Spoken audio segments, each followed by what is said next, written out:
1, 2, 3, sound check, 1, 2, 3, English channel.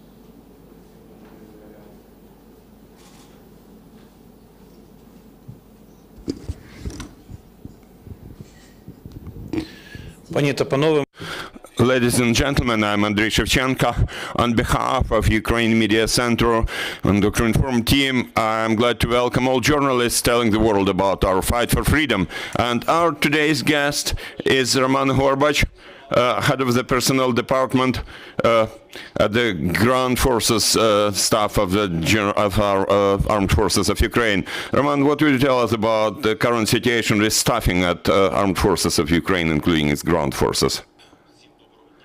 Good afternoon, everybody. Thank you for inviting me.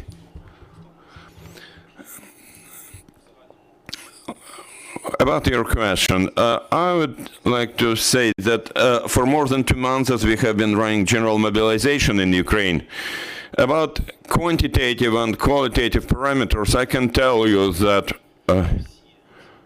all those parameters have been achieved for 100% or even more. The mobilization is continuing now. It has slowed down, but not because we failed to do something, but simply because at the end of February and in early March, we have mostly staffed the armed forces of Ukraine and other components of Ukraine forces now, which just bring additional staff, just adding personnel to military units.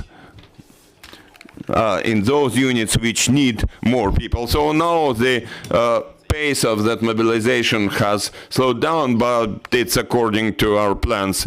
Mobilization was announced for 3 months, starting from February 24, and those 3 months will soon end this month, but it doesn't mean that mobilization will definitely end. It will all depend on the situation that we will see by that time, and if there will be a further need to further add to further increase number of people in our military units, then the leadership of our country will make a decision if needed to extend this mobilization.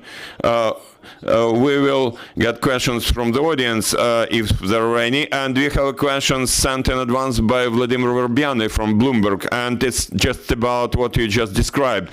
The journalist reminds us that according to the law, mobilization has to end on the 24th of March, and he asks, does it mean that it will be automatically extended after that date, or we may expect certain pause, certain break until a decision is made on the next wave of mobilization? Well, it will all depend on the situation that will be there at the time when mobilization is to finish. If there is a need, if military action, combat action continues, then definitely there will be a need to bring specialists to our military units. So I think that the leadership will extend mobilization after the 24th of May. Do you have any questions? Yeah. I'm Dmitry Didorov from Espresso TV channel. At the beginning of this war, and basically during this time, many people were forced to leave Kyiv, to leave their permanent locations, and there were rumors that males are forcefully mobilized at checkpoints, at any other like stops of public transportation and so on. Can you prove or disprove this information?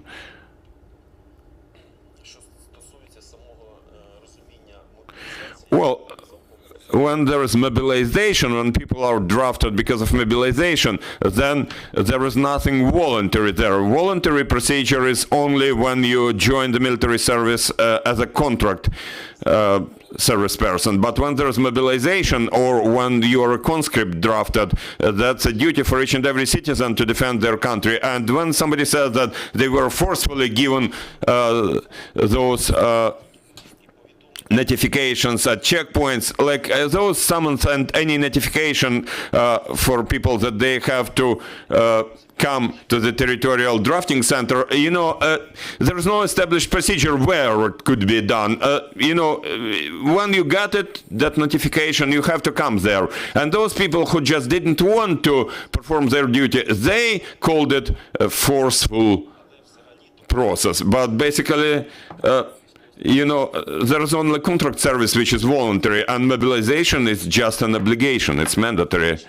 Could you please also tell me what will happen to those males who are to be mobilized? They already got those notifications, those summons, who left Ukraine in some illegal way, who are abroad.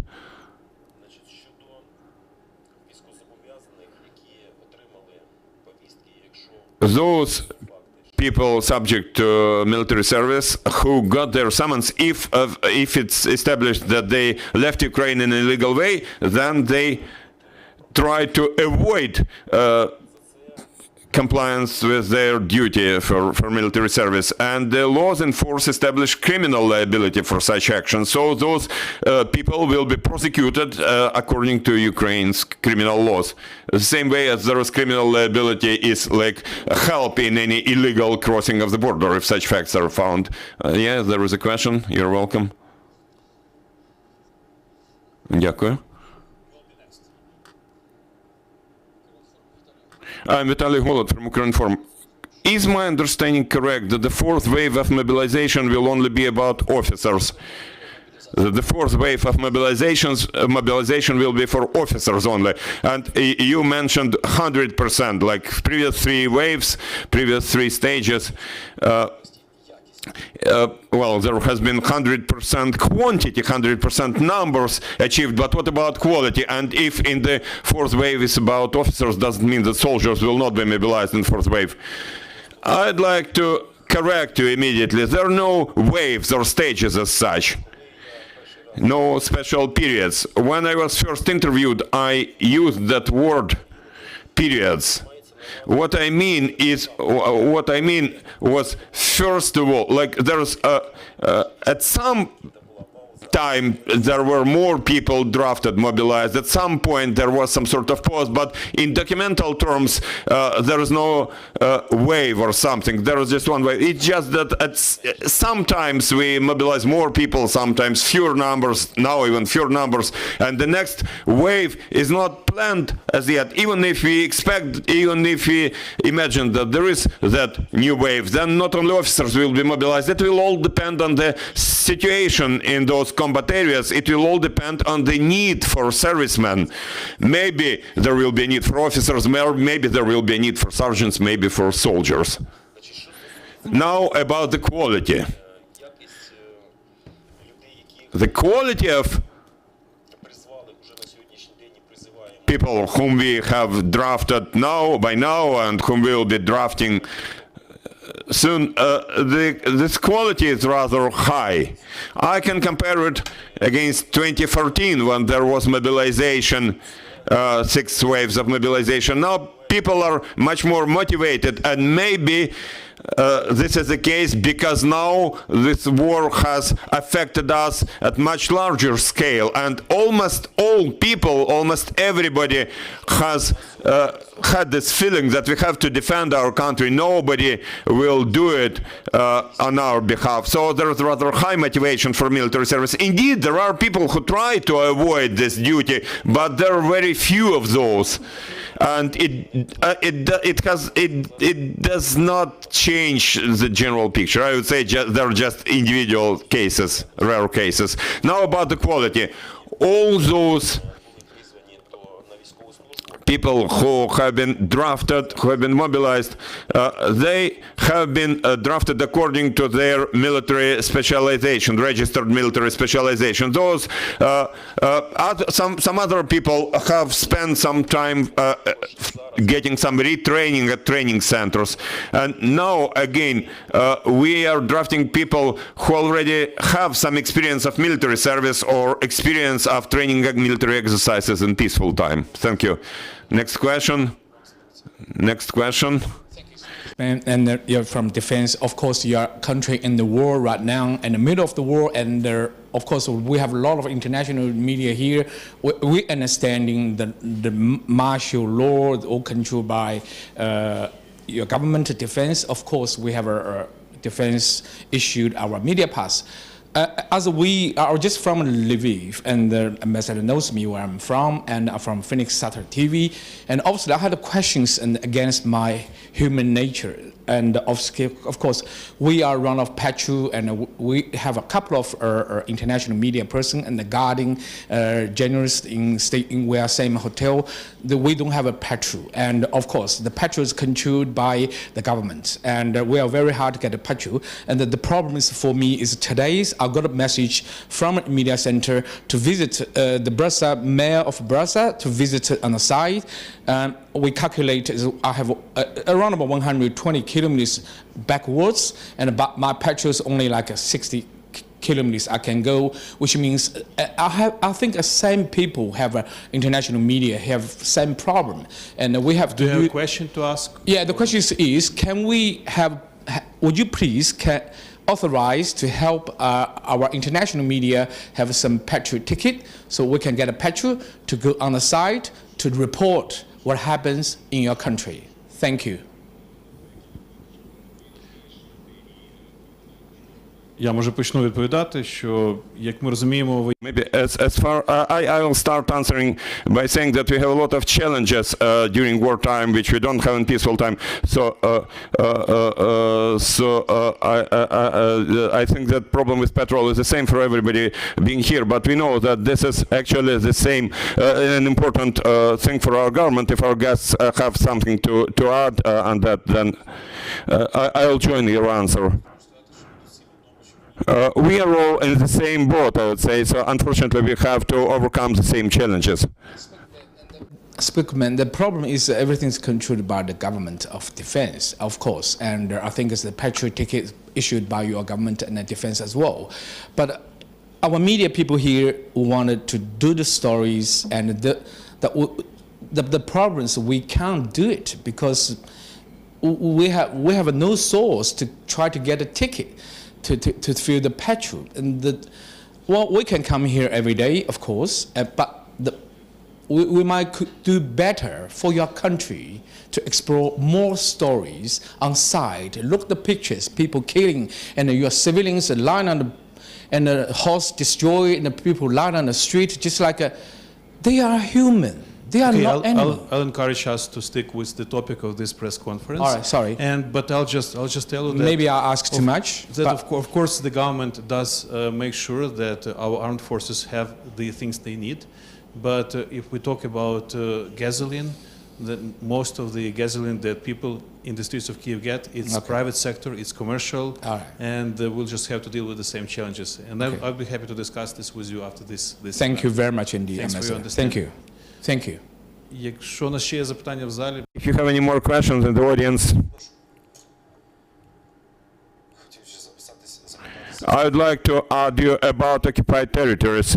At the moment we have quite a lot of our territories occupied. Do you maintain any connection with military drafting officers from those occupied territories? So what happens to those people, you know, if they're those drafting officers, military commissioners, officers who betrayed Ukraine, and how do you treat the mobilization, the drafting to that so-called army of so-called Donetsk People's Republic? If you capture those people, do we consider them as our people or military servicemen of an enemy's army? How do we treat it? First of all, no one territorial drafting center, that's what previously was called military commissioners' offices, no one territorial drafting center has been occupied, no one has betrayed. All those territorial drafting centers have been evacuated in a planned way with their documents to peaceful territories. And when territories are deoccupied, liberated, then those drafting officers, those territorial drafting officers come back to their respective territories with their records, and they start or continue working according to their tasks assigned to them by the government about mobilization and other tasks they have to perform according to the resolution by the Cabinet of Ministers. So no one territorial drafting center has betrayed. What is happening on that side, on those occupied territories, of course it's illegal when our Ukrainian citizens are mobilized to military units, uniformed agencies of other countries. But when they are captured, it's not about Ukrainian armed forces anymore. Then there are law enforcement agencies handling such people. Thank you. I have a question for you. We hear in the news various things about mobilization in the Russian Federation. There is some information about some hidden mobilization. There is information that soon, very soon, Russia may announce full-fledged mobilization. You, as a military personnel expert, how do you feel about those news? What sort of conclusions you, as an expert, can make? Well, first of all, indeed, there are many rumors like that, but those facts that we see now, it's very difficult to hide anything now, you know, even though there is a concept of hidden mobilization, but you know, to run a hidden mobilization in the country with current state of information technologies, it would be impossible. If it's indeed launched in the Russian Federation, then using our intelligence units and our citizens will know about it the next day. So now there is no confirmation that in Russian Federation there is any mobilization. Indeed, it's being done in so-called Donetsk People's Republic, Luhansk People's Republic. We see it. We see that we capture their servicemen which have been drafted, but mobilization in Russian Federation, no, we don't have any confirmation as yet. I cannot say that it will not start, say, tomorrow. It will all depend on the situation on the front line. We often hear about some difference in terms of military spirit between Russian and the Ukrainian military. As a personnel officer, what can I say? Do you really see this difference in their spirits? Of course. There are facts that we all see. There are witnesses, testimonies, and the way combat action is run by us and by our enemy, it all confirms. You know, you can see, there are much higher numbers of personnel and military equipment that our enemy has, but still our military has been much more efficient and effective in their combat action. We see that Kyiv has been liberated, northern oblasts, northern provinces have been liberated. The enemy was forced to withdraw, although they had many more personnel and equipment.